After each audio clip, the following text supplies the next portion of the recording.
Hello students. तो कैसे हैं आप लोग? तो चलिए, आज हम लोग एक न्यू चैप्टर की शुरुआत करेंगे जिसका नाम है मोशन। तो what do you mean by motion, इसे जानने से पहले मैं बता दूं, ये चैप्टर नंबर 8 है एनसीईआरटी का, और ये 9th स्टैंडर्ड का बहुत ही इंपॉर्टेंट चैप्टर है। ठीक है, तो इसे आप जरूर अच्छे से समझिएगा और मैं अपनी तरफ से पूरी कोशिश करूंगी कि आपको ये टॉपिक समझ में आ जाए। ठीक है, तो वीडियो को अंत तक, एंड तक जरूर देखिएगा। तो what you mean by motion, इसे जानने से पहले हम दो चीजों के बारे में जानेंगे। आपको पॉइंटर्स तो सारे आपकी स्क्रीन पे दिखाई दे ही रहे होंगे, लेकिन उससे अलग मैं दो बातें बता दूं इस मोशन टॉपिक को पढ़ने से पहले। किसी भी बॉडी के दो स्टेट्स होते हैं। स्टेट्स का मतलब आप समझते हैं बॉडी का? स्टेट्स का मतलब होता है कि वो किस अवस्था में है। ठीक है, तो कोई भी बॉडी कितने स्टेट्स में होता है? वो दो स्टेट्स में हो सकता है। पहला तो रेस्ट, और दूसरा इन मोशन। रेस्ट स्टेट का मतलब होता है कोई भी अगर बॉडी रुकी हुई है, मतलब वो स्टेशनरी है। जैसे फॉर एग्जांपल आप मान लो कोई भी ऑब्जेक्ट रुका हुआ है, जैसे आपके सामने अगर एक बॉक्स है वो रुकी हुई है।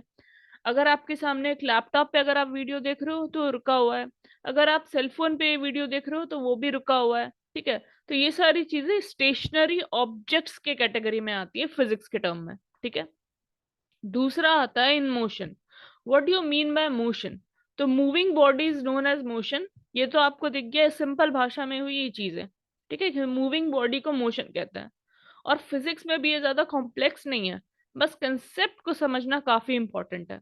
ठीक है, तो जितनी भी मूविंग बॉडीज होती हैं, अगर वो टाइम के साथ साथ अपना पोजीशन चेंज कर रही हैं।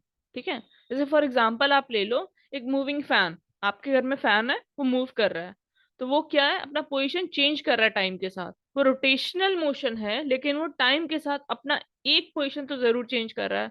अर्थ रोटेट कर रहा है, वो भी पोजीशन चेंज कर रहा है। एक मूविंग कार है सबसे अच्छा एग्जांपल जो आप डेली लाइफ में देख सकते हो, एक मूविंग कार। कार से कहीं आप ट्रेवल करके जा रहे हो, तो मूविंग कार, जिस कार में आप ट्रेवल कर रहे हो, वो मोशन में है। उसके बाद बात आती है उसकी डेफिनेशन की। ठीक है, उसके डेफिनेशन से पहले मैं एक और एग्जांपल बता दूं कि मोशन एक रिलेटिव टर्म है। यह पॉइंट आप जरूर याद रखना, मोशन कैसी टर्म है? एक रिलेटिव टर्म है। रिलेटिव टर्म कैसे है, इसके लिए मैं एक एग्जांपल बताना चाहूंगी आपको। चलिए हम एक स्टोरी बनाते हैं कि मान लो कि आप अपने बस से स्कूल जा रहे हो। ठीक है, और आपका जो छोटा भाई है वो आपको बाहर से बाय बाय बोला, भैया बाय बाय, मैं आप तो स्कूल जा रहे हो, मैं घर पे जा रहा हूँ मम्मी के पास।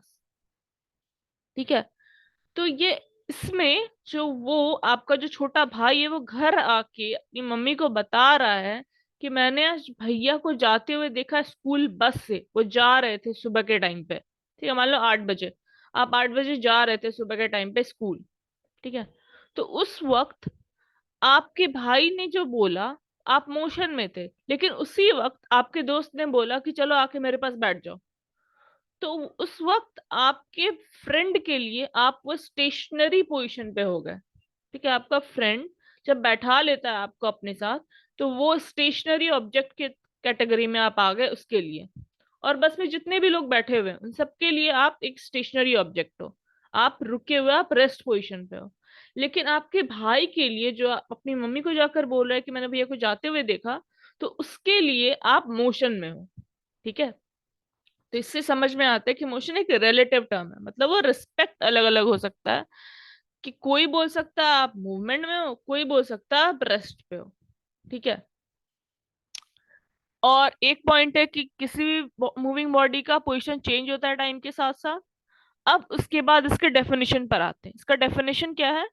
अ body is said to be in motion when its position changes continuously with respect to a stationary object taken as reference point।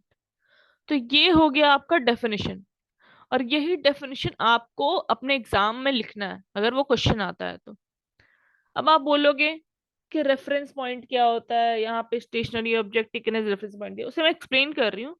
लेकिन आप पहले जान लो टाइम के साथ भी पोजीशन चेंज हो रहा है एक मूविंग बॉडी का, और एक रेफरेंस पॉइंट के साथ भी स्टेशनरी ऑब्जेक्ट जो कि कहलाता है, उसके साथ भी पोजीशन चेंज हो रहा है एक मूविंग बॉडी का। अब इस डेफिनेशन के अकॉर्डिंग हम एक एग्जांपल लेंगे। इस डेफिनेशन के अकॉर्डिंग अब हम एक एग्जांपल लेंगे कि डेफिनेशन में क्या दिया हुआ है, रेफरेंस पॉइंट। रेफरेंस पॉइंट समझने में आप लोगों को दिक्कत हो रही है? मैं अच्छे से समझ गई। तो रेफरेंस पॉइंट क्या होता है, कोई भी स्टेशनरी ऑब्जेक्ट। जैसे एक अलग एग्जांपल लेते हैं हम। आप घर से, आपकी मम्मी ने बोला कि आप सब्जी लेकर आओ सब्जी मार्केट से, ठीक है। आप सब्जी लेने गए, तो वहां पर आपका घर एक स्टेशनरी ऑब्जेक्ट था क्योंकि वो रुका हुआ है, आप वहां से निकले, ठीक है। उस रेफरेंस पॉइंट से अगर आपको कोई बाहर से देख रहा है, आपकी मम्मी ने ही देखा आपको, आप जाते हुए, तो आप मूव कर रहे थे उस हाउस के रेफरेंस में, ठीक है। तो उसी स्टेशनरी ऑब्जेक्ट, उसी को रेफरेंस पॉइंट बोलते हैं हम लोग। चीजें क्लियर हो गई? अब इसके बाद नेक्स्ट पॉइंट आता है हमारा यहाँ पे। इसका डेफिनेशन आपको अच्छे से मालूम होना चाहिए, इस डेफिनेशन को आप नोट डाउन कर सकते हो, ठीक है। तो ये हो गई मोशन के बारे में कुछ इंपॉर्टेंट टर्म्स, उसकी इंट्रो, ये उसकी इंट्रोडक्शन था कि what do you mean by motion, motion के कुछ फीचर्स, उसके एग्जाम्पल, उसके डेफिनेशन। आगे भी मोशन में बहुत कुछ है। तो इस वीडियो में बस इतना ही। आगे की वीडियो में हम जानेंगे नेक्स्ट टॉपिक जो हमारा होगा, वो होगा डिस्टेंस और डिस्प्लेसमेंट, जो कि बहुत ही इंटरेस्टिंग टॉपिक है। तो फिजिक्स के ये चैप्टर बहुत ही इंटरेस्टिंग है, आगे के भी चैप्टर्स इंटरेस्टिंग हो गए। बस आप स्टे ट्यून्ड रहो, मेरे चैनल से जुड़े रहो और मेरे चैनल को सब्सक्राइब जरूर करना। तो आगे के लिए हम मिलते हैं नेक्स्ट वीडियो में। Thanks for watching. Bye bye.